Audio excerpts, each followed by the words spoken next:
Chapter 5. Advice from a Caterpillar. The caterpillar and Alice looked at each other for some time in silence. At last the caterpillar took the hookah out of its mouth and addressed her in a languid, sleepy voice. "Who are you?" said the caterpillar. This was not an encouraging opening for a conversation. Alice replied rather shyly, I hardly know, sir, just at present. At least I know who I was when I got up this morning, but I think I must have been changed several times since then." "What do you mean by that?" said the caterpillar sternly. "Explain yourself." "I can't explain myself, I'm afraid, sir," said Alice, "because I'm not myself, you see." "I don't see," said the caterpillar. "I'm afraid I can't put it more clearly," Alice replied very politely, "for I can't understand it myself to begin with. And being so many different sizes in a day is very confusing." "It isn't," said the caterpillar. "Well, perhaps you haven't found it so yet," said Alice. "But when you have to turn into a chrysalis, you will someday, you know, and then after that into a butterfly, I should think you'll feel it a little queer, won't you?" "Not a bit," said the caterpillar. "Well, perhaps your feelings may be different," said Alice. "All I know is, it would feel very queer to me." "You," said the caterpillar contemptuously, "who are you?" Which brought them back again to the beginning of the conversation. Alice felt a little irritated at the caterpillar, making such very short remarks, and she drew herself up and said very gravely, "I think you ought to tell me who you are first." "Why?" said the caterpillar. Here was another puzzling question, and as Alice could not think of any good reason, and as the caterpillar seemed to be in a very unpleasant state of mind, she turned away. "Come back," the caterpillar called after her. "I've something important to say." This sounded promising, certainly. Alice turned and came back again. "Keep your temper," said the caterpillar. "Is that all?" said Alice, swallowing down her anger as well as she could. "No," said the caterpillar.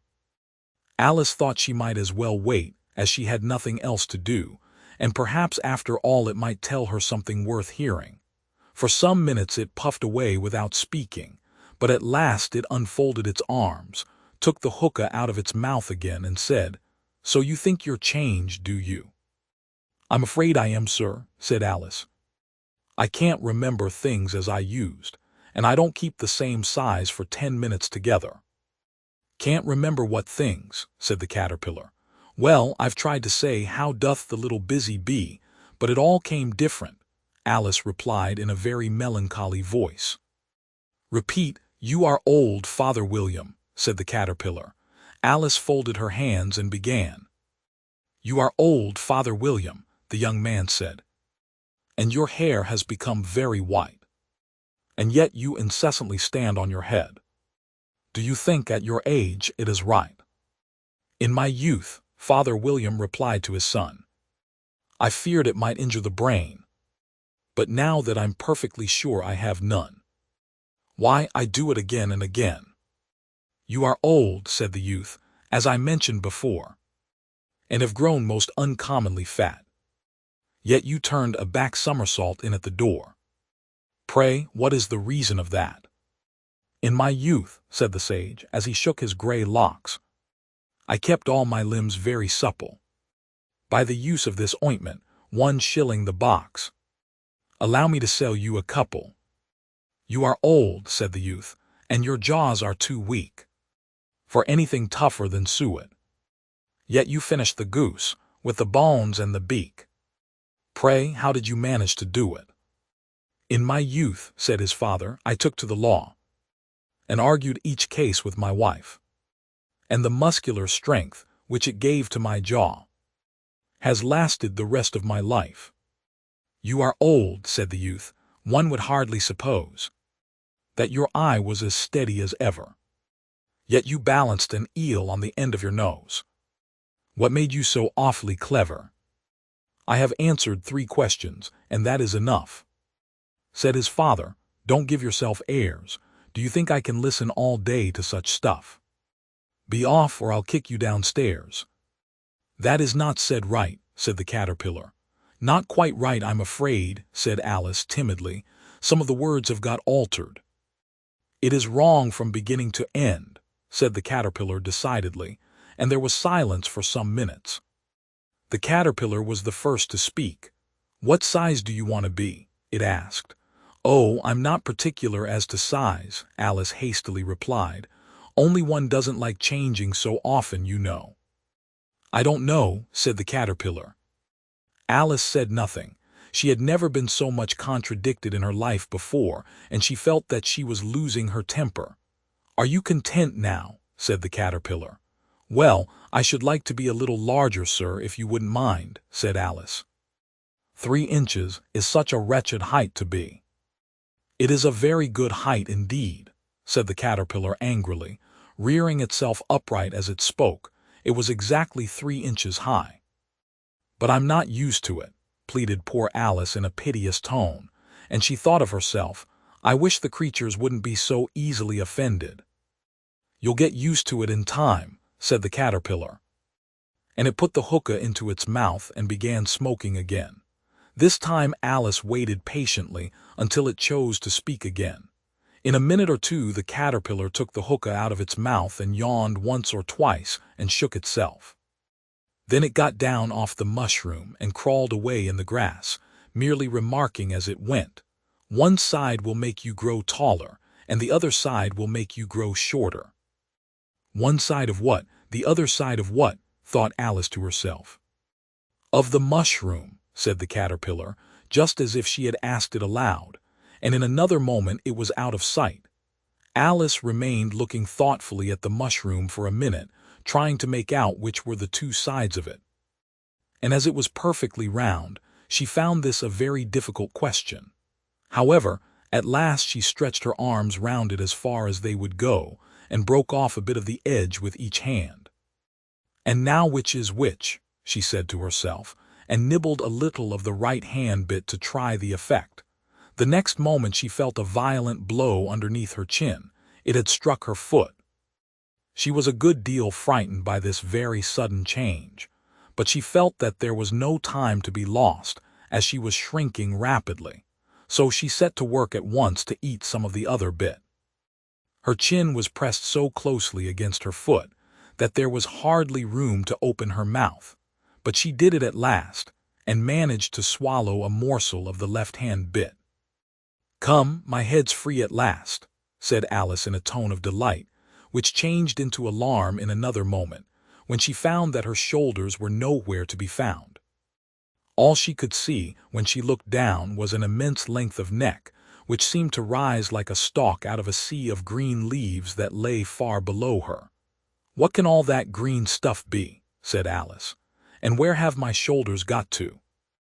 And oh, my poor hands, how is it I can't see you? She was moving them about as she spoke, but no result seemed to follow, except a little shaking among the distant green leaves. As there seemed to be no chance of getting her hands up to her head, she tried to get her head down to them, and was delighted to find that her neck would bend about easily in any direction, like a serpent. She had just succeeded in curving it down into a graceful zigzag, and was going to dive in among the leaves, which she found to be nothing but the tops of the trees under which she had been wandering, when a sharp hiss made her draw back in a hurry. A large pigeon had flown into her face and was beating her violently with its wings. "Serpent!" screamed the pigeon. "I'm not a serpent," said Alice indignantly. "Let me alone." "Serpent, I say again," repeated the pigeon, but in a more subdued tone, and added with a kind of sob, "I've tried every way and nothing seems to suit them." "I haven't the least idea what you're talking about," said Alice. "I've tried the roots of trees, and I've tried banks, and I've tried hedges," the pigeon went on without attending to her. "But those serpents, there's no pleasing them." Alice was more and more puzzled, but she thought there was no use in saying anything more till the pigeon had finished. "As if it wasn't trouble enough hatching the eggs," said the pigeon. "But I must be on the lookout for serpents night and day. Why, I haven't had a wink of sleep these 3 weeks. "I'm very sorry you've been annoyed," said Alice, who was beginning to see its meaning. "And just as I'd taken the highest tree in the wood," continued the pigeon, raising its voice to a shriek. And just as I was thinking I should be free of them at last, they must needs come wriggling down from the sky. A serpent. But I'm not a serpent, I tell you, said Alice. I'm a. Well, what are you? Said the pigeon. I can see you're trying to invent something. I'm a little girl, said Alice, rather doubtfully, as she remembered the number of changes she had gone through that day. A likely story indeed, said the pigeon in a tone of the deepest contempt. I've seen a good many little girls in my time, but never one with such a neck as that.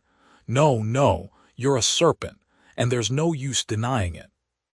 I suppose you'll be telling me next that you never tasted an egg. I have tasted eggs, certainly, said Alice, who was a very truthful child. But little girls eat eggs quite as much as serpents do, you know. I don't believe it, said the pigeon. But if they do, why then they're a kind of serpent, that's all I can say. This was such a new idea to Alice that she was quite silent for a minute or two, which gave the pigeon the opportunity of adding, You're looking for eggs, I know that well enough. And what does it matter to me whether you're a little girl or a serpent? It matters a good deal to me, said Alice hastily. But I'm not looking for eggs as it happens, and if I was, I shouldn't want yours. I don't like them raw. Well, be off then, said the pigeon in a sulky tone, as it settled down again into its nest. Alice crouched down among the trees as well as she could, for her neck kept getting entangled among the branches, and every now and then she had to stop and untwist it. After a while she remembered that she still held the pieces of mushroom in her hands, and she set to work very carefully, nibbling first at one and then at the other, and growing sometimes taller and sometimes shorter, until she had succeeded in bringing herself down to her usual height. It was so long since she had been anything near the right size that it felt quite strange at first, but she got used to it in a few minutes and began talking to herself, as usual. Come, there's half my plan done now. How puzzling all these changes are. I'm never sure what I'm going to be from one minute to another. However, I've got back to my right size. The next thing is to get into that beautiful garden. How is that to be done, I wonder? As she said this, she came suddenly upon an open place with a little house in it about 4 feet high. Whoever lives there, thought Alice, it'll never do to come upon them this size. Why, I should frighten them out of their wits. So she began nibbling at the right-hand bit again, and did not venture to go near the house till she had brought herself down to 9 inches high.